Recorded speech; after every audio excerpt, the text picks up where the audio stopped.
Hello everybody, and welcome to another episode of Casual Audio Papers with me, Xeilias. Today I am in the wrong window. Let's go, I think it's here. Yep. So today we are continuing the bundle Mind, Brain, Health, and Education on thelearningsciences.com by Tracy Tokuhama Espinoza. Last time we did Neuroeducation, a critical overview of an emerging field in the journal Neuroethics. Today we will be doing another one by Ansari from 3 years later, Mind, Brain, and Education, a discussion of practical, conceptual, and ethical issues. Handbook. If we can, because this is the first time I'm seeing this. Okay, this looks like a good one. Let's see if we can get rid of that. Kind of. Whatever. Okay, so let's read the abstract. Recent years have seen a tremendous growth in efforts to connect rapidly growing insights into how the brain learns to the field of education.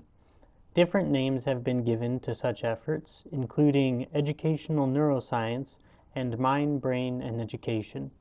The aim of this chapter is to discuss these recent efforts and to provide an overview of the conceptual, practical, and ethical challenges faced by these novel transdisciplinary efforts. To do so, the chapter begins with an overview of some examples of recent research efforts to connect research on mind, brain, and education, MBE. To do so, the chapter begins with an overview of some examples of recent research in the emerging field of mind, brain, and education.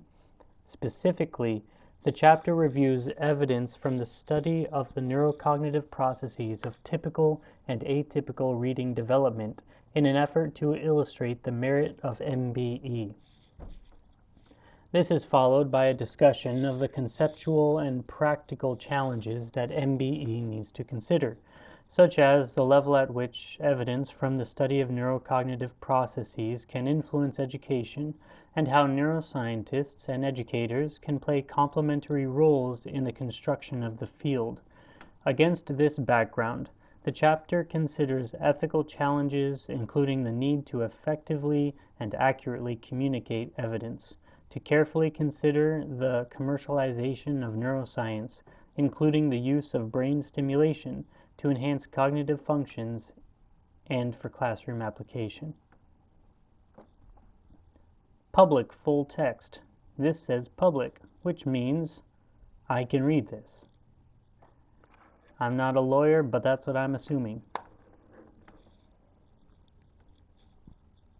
So the contents include introduction, examples of success in mind, brain, and education, conceptual and practical challenges, ethical challenges, summary and conclusions, cross-references, and references. Again, I highly recommend people actually read this for themselves, but I also understand that sometimes that is more pie-in-the-sky idealism, and at least for me personally, it's much easier to listen to this sort of stuff when you're at work versus having the time and making the time to actually read this. So, with that said, this might be a reiteration of a lot of the same information we went over last time.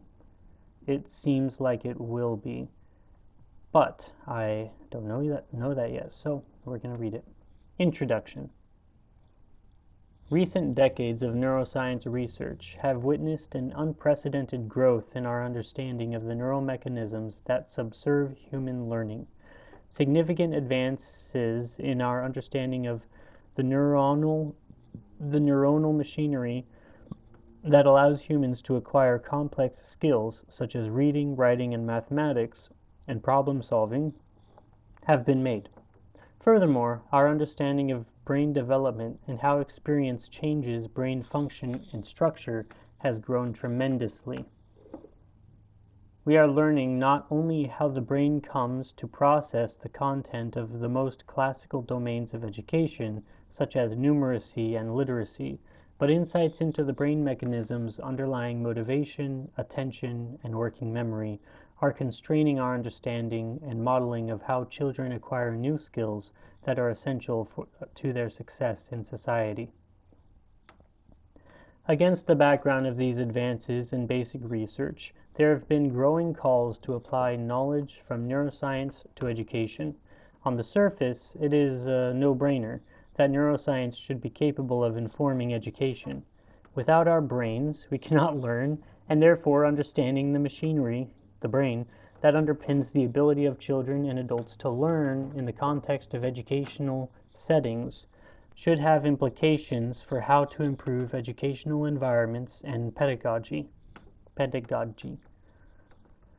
A key concept here is neuronal plasticity, the ability of the brain to change as a function of experience.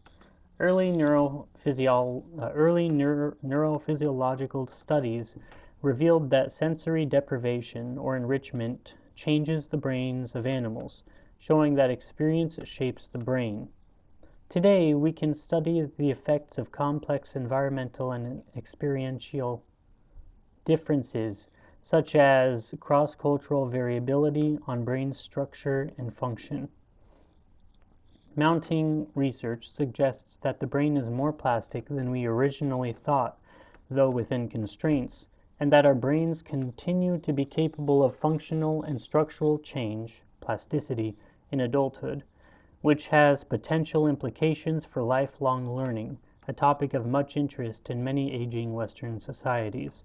To put that phrase in context, not just like 20 or 30 years ago, people thought that people generally stop learning, like their brains become just cemented by the time they reach a certain age. And the empirical data seems to suggest that, well, as the person just said, the brain remains plastic throughout the lifespan of a human. And it's sort of like one of the telltale signs that someone is dead, that their brains stop changing. So I'll continue. Plasticity is key to education. Teachers are the orchestrators of their students' neuronal plasticity during classroom time. In order for knowledge to be acquired, the brain has to encode information, which involves changes in the connectivity between nerve cells, i.e., synaptic plasticity. The brain is not a static organ, but instead dynamically adapts to the environment. Education is a process of inducing brain plasticity through instruction in a social construct. When children learn, for example, to read, for a greater discussion on this topic, see below. Their brain changes from them seeing letters on the page as meaningless characters to the point at which they read with a flashlight at night and use these previously meaningless characters to follow stories and create meanings in their mind. Notwithstanding strong critics, over the past 15 years or so, the enthusiasm for a new science of learning and education that combines insight from cognitive science, neuroscience, and psychology has grown exponentially. Terms such as neuroeducation, educational neuroscience, and mind, brain, and education have been used to describe these efforts. The author of the present chapter prefers the term mind, brain, and education, henceforth MBE, because it reflects the mutual and interactive influence of research from cognitive psychology, neuroscience, and educational research.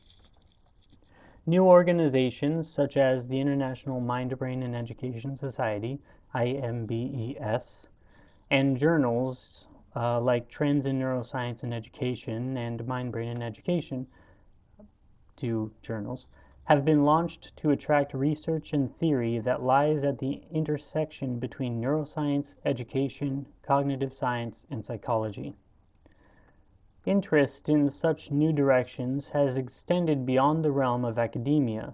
Organizations such as the Organization for Economic Cooperation and Development, OECD, have convened expert groups to examine the relationship between mind, brain, and education in an effort to find ways to improve education in OECD membership countries across the globe. In addition, new graduate programs are being launched in many departments, the first of which was the Master's in Mind, Brain, and Education at the Harvard Graduate School of Education, founded by Dr. Kurt Fisher. As can be seen from the above, the field of MBE is growing rapidly. As with any new field, there are many conceptual, practical, and ethical issues to consider in order to facilitate the successful growth of the field. The aim of this chapter is to provide a critical reflection on the discussion of the potential of mind, brain, and education. The chapter will commence with a discussion of examples from neuroscience research that are having implications for education, and to illustrate some of the findings from neuroscientific research that are fueling the enthusiasm for mind, brain, and education. The review of these findings will also consider how evidence from cognitive neuroscience might impact education now and in the future. The chapter will then turn to conceptual and practical challenges that are faced by this new translational field. Against the background of having considered what MBE research looks like and what challenges face the field, the chapter will discuss the ethical challenges that the emerging field of mind, brain, and education is and will be confronted with. Examples of success in mind, brain, and education. The aim of the following section is to provide the reader with some examples of recent interdisciplinary research that demonstrates the potential of the emerging field of mind, brain, and education. This review does not aim to be comprehensive, but simply to illustrate through a few examples the potential significance of research that bridges the gap between cognitive neuroscience and education. Perhaps the best example of how neuroscience research is shaping education comes from research in the domain of reading and the breakdown of reading abilities, i.e. developmental dyslexia. Non-invasive brain imaging methods such as functional magnetic resonance imaging, fMRI, and event-related potentials, ERPs, have enabled researchers to map out the brain regions involved in reading and to image the time course of neural activity associated with the process of reading. Through the use of such methods, it has become possible not only to study which brain regions are involved during reading, but how these change over the course of learning and development, as well as what differences exist between the brain structure of typical readers and those with developmental dyslexia. For reviews, see Gabrielli, 2009, Schlager, and McCandless, 2007. The aim here is not to provide an exhaustive review of these studies, but to highlight some findings that show how neuroscience can be used to constrain educational problems and inform educational practice. One area in which the neuroscience is making great strides is in the prediction of reading success and failure. For example, several studies using ERPs to record the brain responses of neonates and infants have revealed that infants' brain responses to sounds predict individual differences in reading years later. These are powerful data for a number of reasons.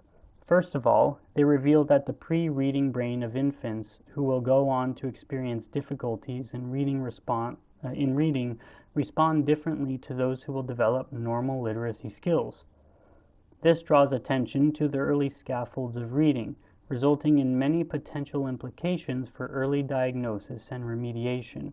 Secondly, these kinds of data are difficult to obtain with any other measure traditionally used in behavioral research with young infants and children, thereby demonstrating the added value of using neuroimaging methods. And I want to make a Xeilias note, I guess. That's actually really interesting because we learn in class a lot that the social constructivism of behavior and the neural correlates is actually really powerful. That's what we learn. And so if it's true that you can predict certain cognitive deficiencies that early on, it lends credence to more the biological predispositions from birth when it comes to certain behavioral aspects. But if what they're saying is true, it seems to be that what they're saying is the knowledge of these allows for more effective remediation of infants with these deficiencies, allowing them to I guess, develop normally, which would be really good, I think. Anyway, I'll continue. In studies with older children using both structural and functional neuroimaging, it has been demonstrated that structural variables such as brain volume and white matter integrity, myelin, as well as functional measures of brain activation during reading-related tasks, like rhyming, predict significant variability in children's reading scores. One might argue that this is hardly surprising and that it is far more cost-effective to use traditional behavioral measures as predictor variables. However, Hoft et al. Demonstrated that the combined use of behavioral and neuroimaging measures as predictors of reading, specifically decoding skills, explains significantly more variance than either measure used in isolation. Thus, neuroimaging and behavioral measures each explain unique variance, which leads to overall better prediction of reading outcomes. These data speak against the notion that neuroimaging does nothing in addition to what can be gleaned from behavioral measures alone, but instead shows that such measures explain outcomes that cannot be captured by behavior alone. In a more recent study, Hoft et al. Showed another powerful way in which neuroimaging measures can be used to predict educationally meaningful outcomes. The authors asked whether neuroimaging data could predict who will go on to show gains in reading performance. In addition to a large battery of behavioral tests of reading, writing, and IQ, structural and functional brain imaging data was acquired from children with and without developmental dyslexia. The same children were tested again 2.5 years later. Behavioral data suggested that while some children with developmental dyslexia exhibited significant gains in reading abilities, another group of children demonstrated no change in the behavioral tests of reading competencies. By using the behavioral and neuroimaging data acquired at the outset of the study to predict who ended up showing reading gains compared to children who did not, the authors were able to show that structural and functional neuroimaging measures were able to predict which children ended up exhibiting gains in their reading abilities. In striking contrast, none of the behavioral variables were able to statistically predict which children exhibited gains. These findings provide strong evidence for the possibility of neuroprognosis and also demonstrate that, in some cases, neuroimaging measures, both structural and functional, may be a more sensitive way in which to predict later outcomes, given that the behavioral data did not exhibit such predictive power. In addition to providing strong evidence to suggest that neuroimaging measures can be used to predict change in educationally relevant outcomes, like gains in reading ability, Hoft et al. Found that individual differences in the structure and function of the right inferior frontal cortex were particularly predictive of such gains. This is an interesting finding, as reading is mostly associated with a left lateralized network of brain activity and structure.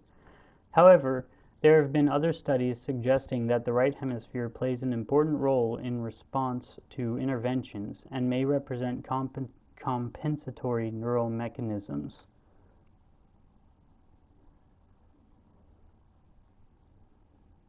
Thus, individuals who are better able to use these right lateralized compensatory mechanisms may show greater gains in reading abilities.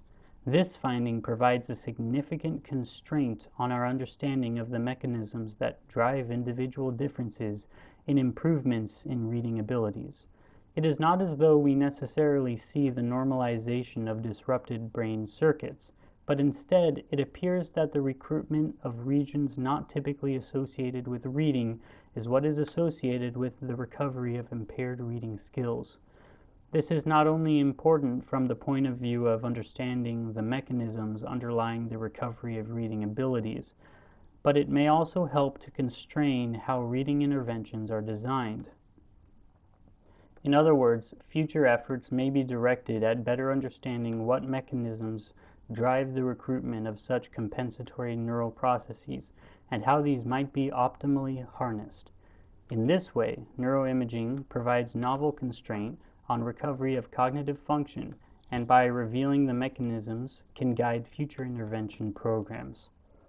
Importantly, this is not an isolated case of neuroprognosis.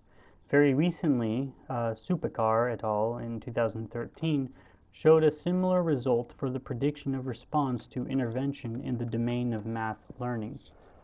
These researchers demonstrated that measures of hippocampal volumes as well as functional connectivity between the hippocampus and the other brain regions were a significant predictor of individual differences in response to a structured intervention for children with math learning difficulties. Furthermore, convergent with the data from reading reviewed above, the behavioral data acquired prior to the intervention were not able to predict individual differences in the response to intervention. Thus, these data provide convergent evidence for the potential power of neuroprognostics from two domains, reading and mathematics. Another recent neuroscientific study of reading further illustrates the value added of neuroscience in addressing educational questions. One of the most hotly debated topics in special education is the use of so-called discrepancy criteria. Many researchers and practitioners define children as having specific difficulties in domains such as reading, writing, and arithmetic if they have below the normal range scores on the domain of interest, but performed within the normal range on other tests of abilities.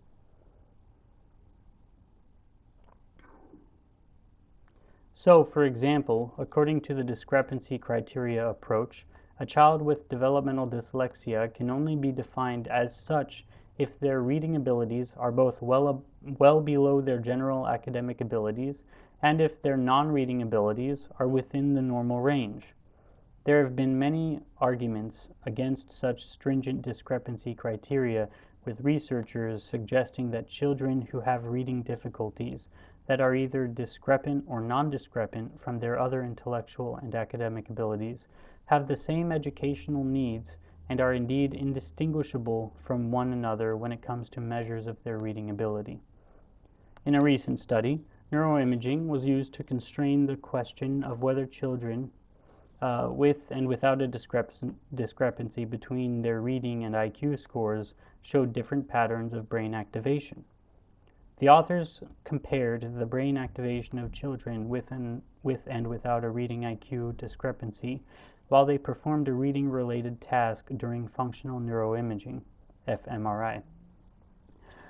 Both univariate and multivariate analyses of the functional imaging data clearly demonstrated that both groups of children exhibited indistinguishable patterns of underactivation relative to non-impaired controls of areas in the left hemisphere that are typically associated with successful reading. These findings show that the neurobiology underpinning reading does not differ between children with and without a reading IQ discrepancy, and therefore place a significant novel constraint on the special education debate surrounding the utility of using discrepancy-based criteria to identify children with specific learning difficulties. Beyond the domain of reading, there are many other examples in other educationally relevant areas that can be characterized as success stories in the emerging field of mind, brain, and education. For example, several studies, ranging from experiments with rats to functional neuroimaging studies with humans, have demonstrated the powerful effect that socioeconomic status and early experiences have on brain structure and function. These data have revealed how early experiences and stress embed themselves into our biology and have long-term consequences for our health, well-being, and ability to learn. Without going into the details of the individual studies that demonstrate these powerful effects of early experience and socioeconomic status, these findings clearly have very important implications for education. They demonstrate the importance of early educational programs, especially in disadvantaged communities, in mitigating the profoundly negative effects of early adverse experiences.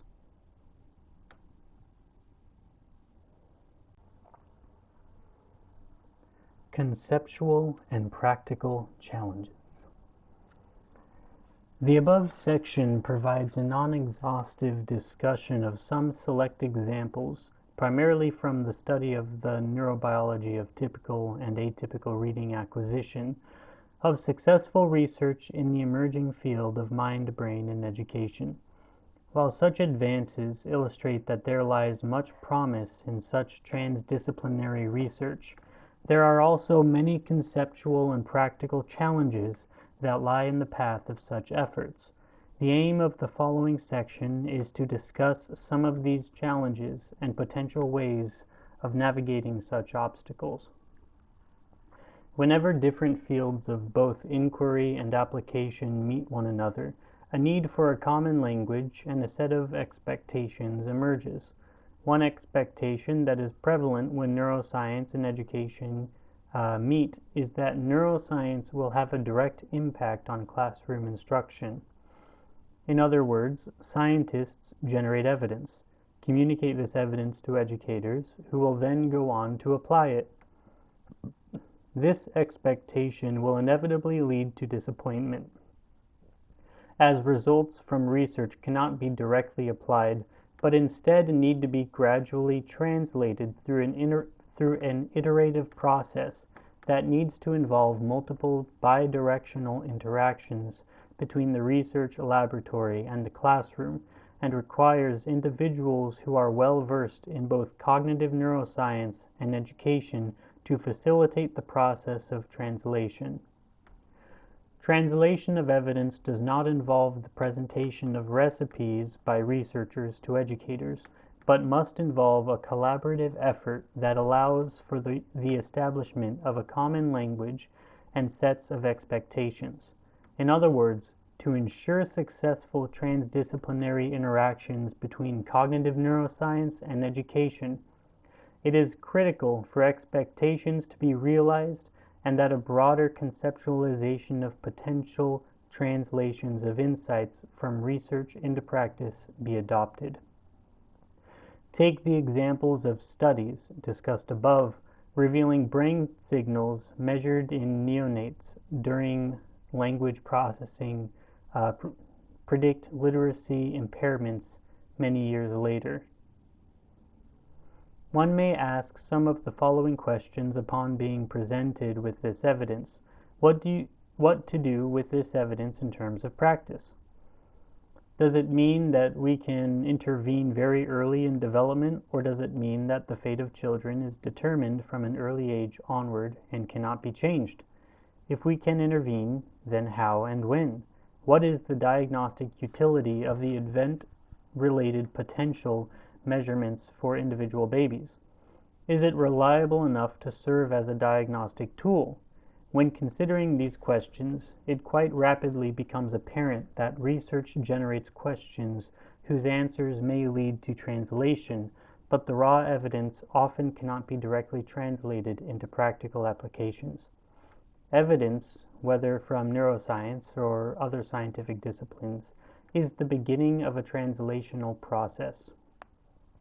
The expectation that research will be directly The expectation that research will be directly translated into application also reflects another common assumption. Insights from the research laboratory will invariably change education.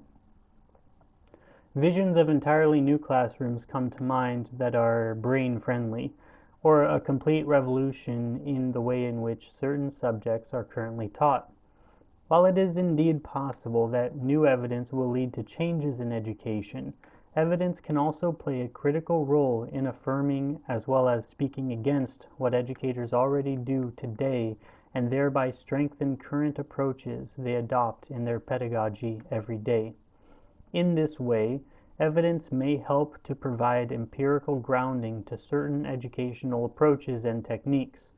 In the above discussion of research on the neuroscience of dyslexia, powerful examples of how neuroscience can inform educational decision and help to arbitrate between different approaches was discussed.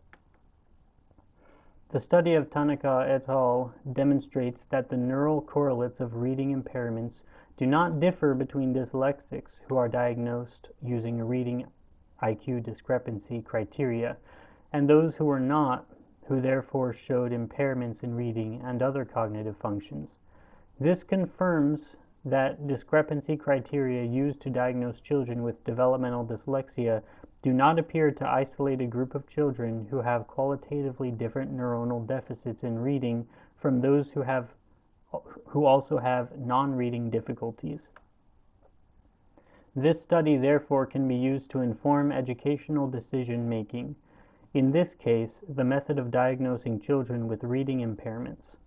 It does not change the way in which diagnoses are made, but instead provides critical information to guide decision-making.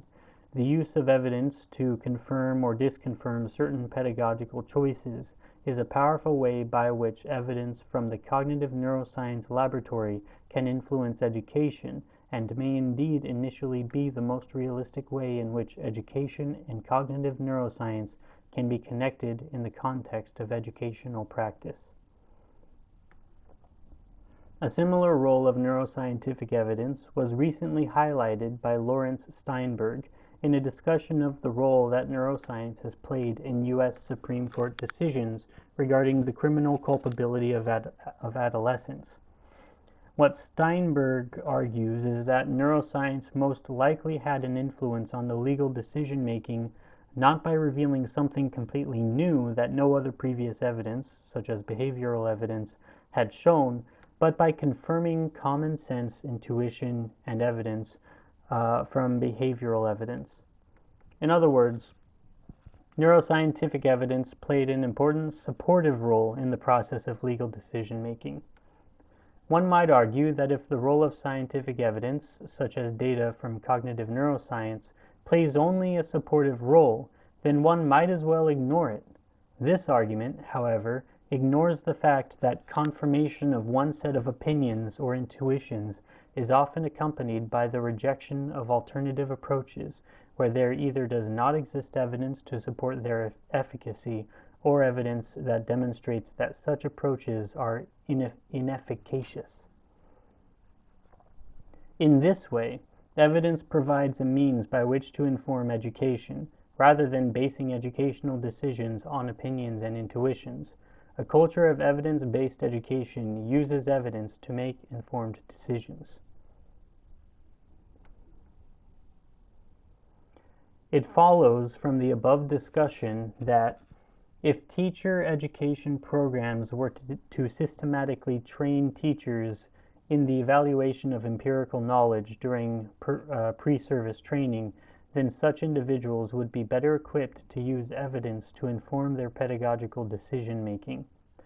This would allow teachers to become critical consumers of empirical evidence from a range of field of inquiry relevant to education, including but not restricted to evidence from cognitive psychology and neuroscience, and to seek out evidence to both confirm and reject particular educational approaches. Training teachers and other educational professionals in the language of science, how evidence is generated and evaluated, may hold the key to effective processes of translation. In the same way, cognitive neuroscientists generating evidence, which they hope will inform education, should become versed in pedagogy and approaches in educational practice and research. This will lay the foundation for translation that is supported by individuals from a multitude of backgrounds to ensue. Ethical challenges. Having considered some, but certainly not all, of the practical and conceptual challenges faced by the field of mind, brain, and education, the present discussion now turns to the ethical challenges that this field of inquiry has encountered, as well as those that might lie in its future paths. This discussion will not consider ethical challenges associated with the use of neuroimaging methods to study the developing brains. For an excellent discussion of such challenges, see Koch in 2007. Instead, the present section will consider broad ethical challenges that lie at the conceptual rather than the methodological levels of mind, brain, and education as a new field of inquiry. Recent years have seen an impressive increase in the public's awareness and interest in neuroscience. Popular magazines are full of articles about the brain, and neuroscience is enjoying an unprecedented amount of public attention.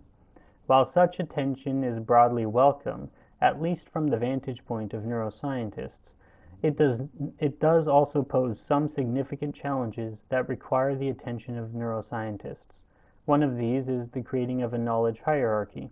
Specifically, because of the great attention paid to neuroscience, its informational merit relative to other sources of evidence may be judged too highly.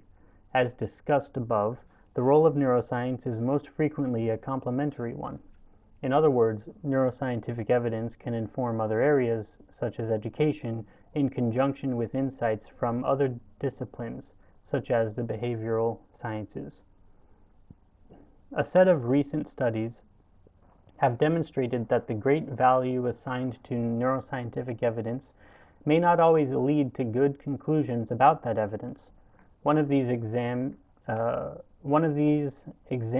the influence of brain images on how individuals evaluate scientific evidence.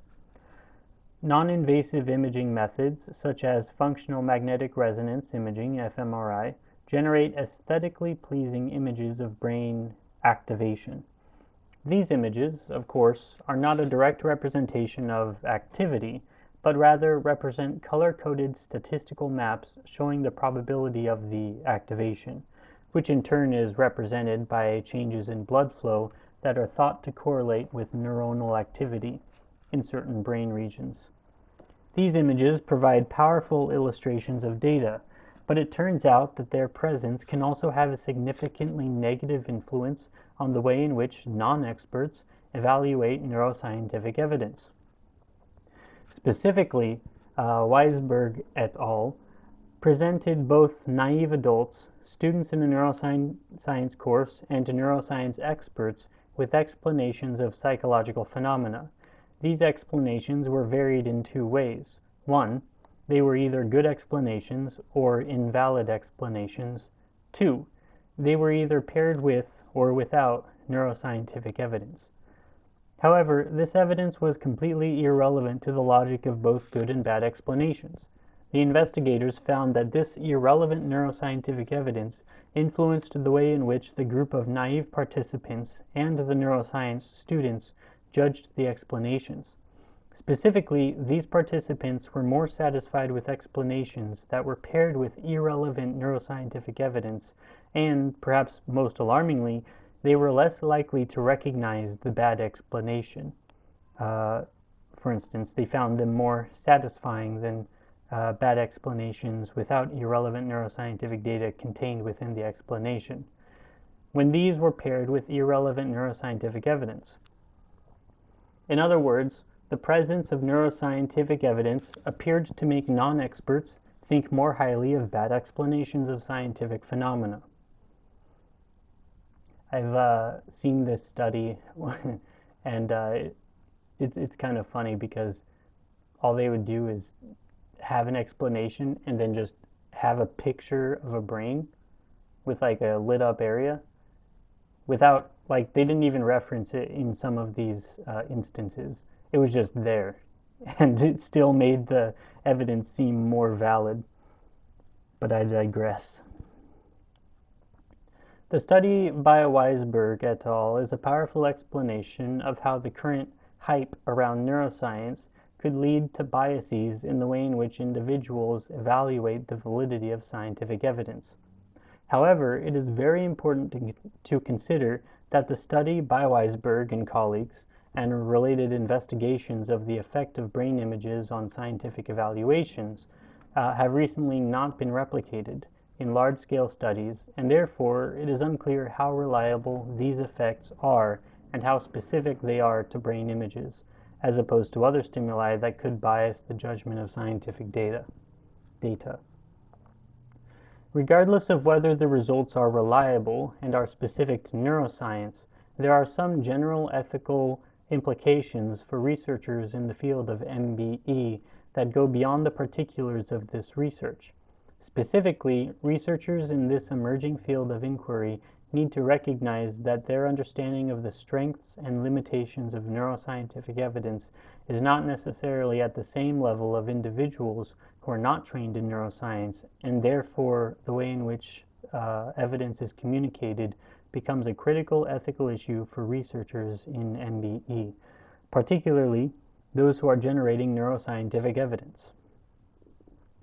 Researchers in MBE must be aware of how their research results may be perceived by non-experts, such as teachers, and must therefore ensure that their findings are communicated in ways to avoid misunderstandings and the inappropriate use of the evidence. Researchers must think carefully about how they talk not only about the evidence they have generated, but also about its implications for the classroom, and to avoid overstating the potential for direct application. For example, teachers may not be aware that neuroscientific data is often based on averages, and thus a given finding may not be representative of every student, or that studies in cognitive neuroscience are conducted with adults participants, and that the data may not be readily generalizable to children. Some typos there. Let me see if I can restate that. For example, teachers may not be aware that neuroscientific data is often based on averages, and thus a given finding may not be representative of every student, or that studies in cognitive neuroscience are conducted with adult participants, and that the data may not be readily generalizable to children. Therefore, neuroscientists need training in how to communicate to and engage with the public in ways that are ethical and thereby avoid the creation of misconceptions. Effective communication and engagement is especially important when it comes to sharing neuroscientific evidence with educators. Many teachers are extremely enthusiastic about neuroscience and seek out opportunities to learn more about neuroscience. This enthusiasm represents a great opportunity for the field of mind, brain, and education to grow and for dialogue between neuroscience and education to ensue. Without educators and buy-in from educators, the transdisciplinary field of MBE cannot succeed. However, such dialogue must be effective and avoid scenarios that lead teachers to construct misconceptions about neuroscience, or so-called neuromyths. Some so-called facts, neuromyths, about the brain, such as the idea that we only use 10% of our brains, or that some individuals are left-brained while others are right-brained, appear to be very persistent among teachers. In a recent study of primary and secondary teachers in the Netherlands, it was found that around half of them believed neuromyths.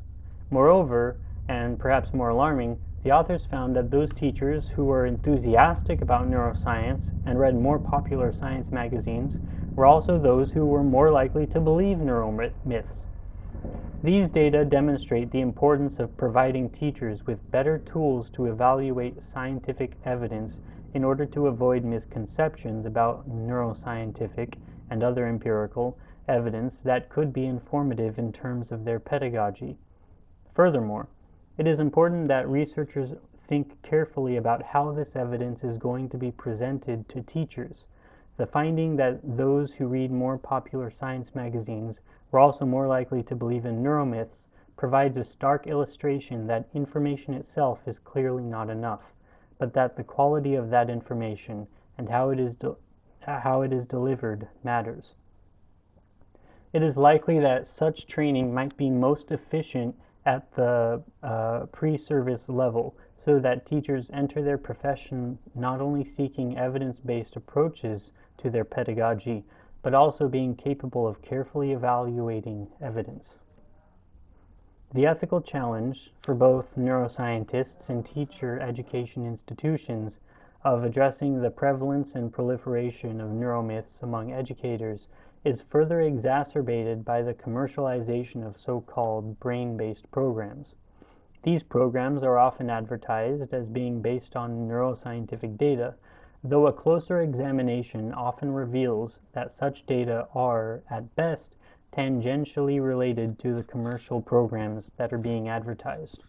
Furthermore, the majority of such programs have not been evaluated in adequately controlled trials, and therefore it is unknown to what extent they will be efficacious. In a large-scale evaluation of computerized programs that purport to train certain brain functions, it was recently found that while training on such tasks improved task performance, there was no evidence of transfer of the trained abilities to other tasks, even if they involved very closely related neurocognitive functions. Thus, the promised effects of the brain training programs investigated did not hold. Furthermore, in some cases, the empirical evaluation of such programs reveals that they can actually lead to decrements in certain neurocognitive functions rather than improvements. In a study evaluating the effects of babies watching special educational programs on the infant's language development, Zimmerman and colleagues found that greater consumption of such videos was associated with decrements rather than improvements in language development, as measured by a parental questionnaire regarding the child's communicative abilities. This is, of course, not to say that so-called brain training programs will be either inefficacious or harmful, but these two studies demonstrate the importance of grounding such applications in empirical research and making sure that educators demand such evidence before investigating financial and pedagogical resources into their application. Educators who are not trained in evaluating products and asking questions about the evidence base behind them, but who are at the same time highly enthusiastic about neuroscience, may buy into such programs without reservations. To avoid the proliferation of such brain-based approaches in classrooms, it is important that individuals, such as administrators and classroom teachers who have the responsibility of choosing such programs, are trained in how to judge the efficacy of an educational program as well as the evidence base, or lack thereof, of any program that is being offered to them. The same applies to books written on brain-based education. If neuroscientists and teacher educators do not take action to prevent the spread of empirically unsupported programs and books, then this could lead to the further proliferation of neuromyths and the application of untested programs that may have no effect at all, or, even worse, detrimental effects on neurocognitive functions. The field of MBE now needs an infrastructure for such training and ethical information sharing to take place. Training teachers and educational decision makers is going to be insufficient in preventing the proliferation of brain-based programs that have no supporting evidence. More and more such programs will flood the market as interest in neuroscience and its application to education increases.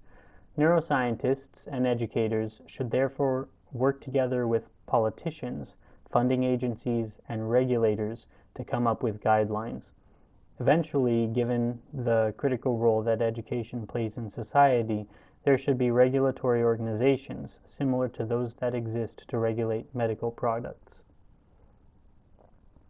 Beyond considering neuroscientific evidence that has implications for education by virtue of showing how learning in certain domains affects brain structure and function, there exists a growing body of research that explores attempts to stimulate the brain in order to enhance cognitive functions.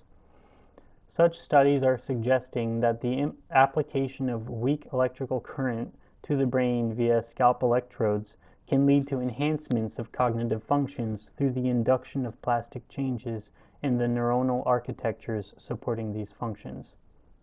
These studies have received widespread attention in the media, and it is foreseeable that commercialization of such approaches will take place shortly, if it is not already underway. One could imagine then that it will not be too long before schools are offered packaged brain stimulators for their students that are to be applied during instruction to improve learning. This therefore raises a whole host of ethical considerations related to the potential undesired and uncontrollable side effects of such stimulation. Yeah. The thing with memory and learning is the way that memory works is it goes through a series of your brain regions, but at the end result of long-term memory is it gets stored pretty much all over your cortices, and it's different for every human. So that would be very, I don't know if it would be dangerous. It just seems like there would be a lot of unforeseen negative effects of that. In this context, it is important to consider that while the data suggesting that methods such as transcranial direct current stimulation, TDCS, are intriguing, the existing studies are exclusively conducted with comparatively small samples of adult participants, therefore making their generalizability to samples of children impossible to estimate. Children's brains are developing and cannot be readily compared with those of adults. Therefore, the response of children's brains to stimulation may be quite different from what is currently being observed in adults. Moreover, though many studies show improvements on behavioral measures following brain stimulation during learning, there also exists evidence to suggest that such stimulation can also have negative effects on cognitive processes. Thus, it is clear that brain stimulation does not only affect the neurocognitive functions it is aiming to target but leads to side effects, the extent and magnitude of which is unknown. Generally, brain stimulation studies are very much in their infancy, and little is known about the mechanisms through which brain stimulation exerts its effects on learning. Given this, researchers have an ethical responsibility to communicate about the potential of such methods to be applied in the classroom with caution. It is likely that such approaches and similar ones that try to modulate neurocognitive functions that are relevant to educational processes via stimulation or pharmacology are going to rapidly increase over the coming years, and thus this will be a major frontier of neuroethics for MBE. On a broader level, it is the contention of this author that MBE must keep in mind that education is a deeply cultural activity. As such, education is not a fixed entity. Education varies across historical time, contexts, and cultures. The priorities of what children should be learning changes with the general shift in our societies and cultures.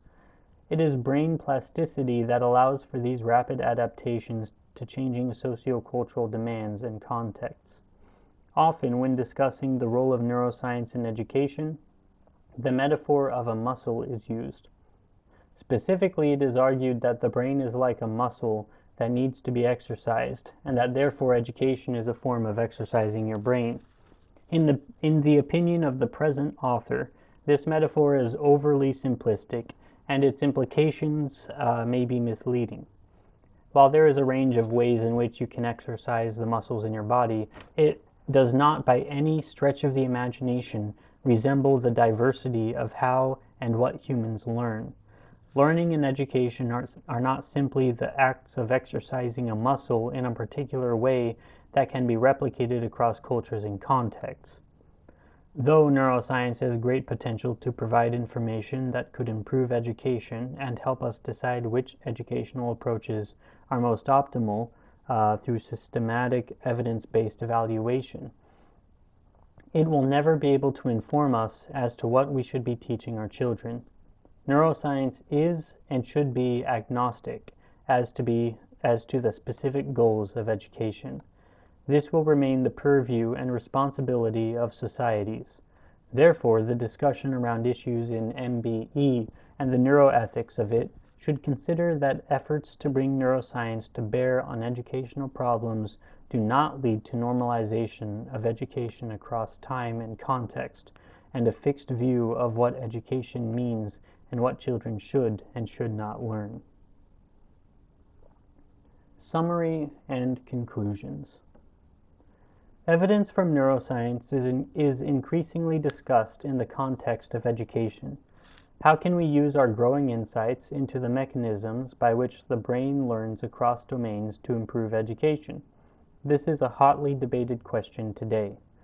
On the other hand, there is much to be enthusiastic about. The study of education is in many ways the study of brain plasticity. If our brains were unable to change in response to experience, education would not be possible. Every month, new studies are published that show how the brain changes as a function of learning across different domains, such as reading and mathematics. On the other hand, while the evidence base is steadily growing, efforts to translate such evidence into educational practice face significant conceptual, practical, and ethical challenges. There is a need to move beyond models of translation that focus on the direct translation of neuroscience laboratory research to the classroom, and instead engage in a more iterative process of translation that involves neuroscientists, educational researchers, and practitioners. Furthermore, beyond changing education, evidence from neuroscience, in conjunction with evidence from other domains, has an important role to play in supporting what is already being implemented in education, thereby lending evidence to approaches that have previously not been evidence-based, and in using evidence to inform educational decision-making. The role of empowering educational professionals and decision-makers through giving them tools to be critical consumers of evidence is discussed as both a conceptual and ethical challenge. Neuroscientists need to assume greater responsibility in ensuring that the information they generate is interpreted correctly, and must guard against the proliferation of neuromyths, premature commercialization, and the use of neuroscientific approaches to enhance neurocognitive functions that have not been systematically tested in pediatric populations and for which side effects are currently understudied. Finally, while there is much reason to be enthusiastic about the emergence of MBE, it is important that society continues to discuss the direction of education independently of neuroscientific evidence. While evidence from neuroscience can inform which approaches work and why, and perhaps help to optimize them, education and educational priorities remain deeply cultural activities. And these are the references.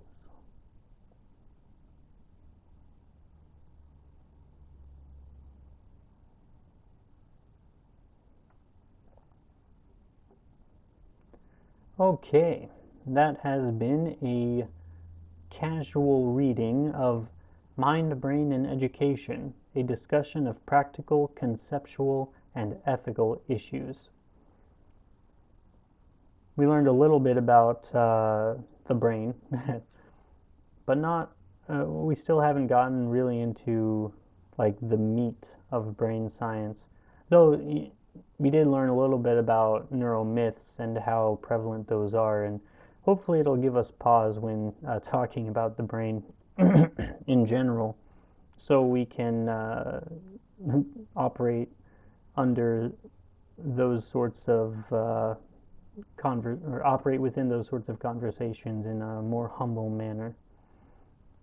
I think one of the biggest takeaways of this paper is, again, there needs to be more communication between the different disciplines to create a transdisciplinary sort of approach, and there needs to be much more humility when it comes to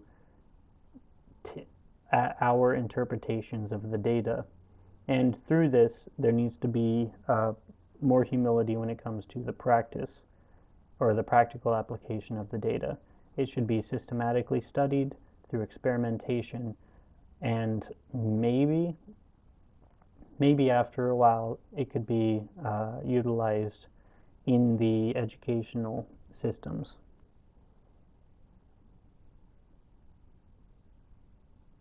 Cool.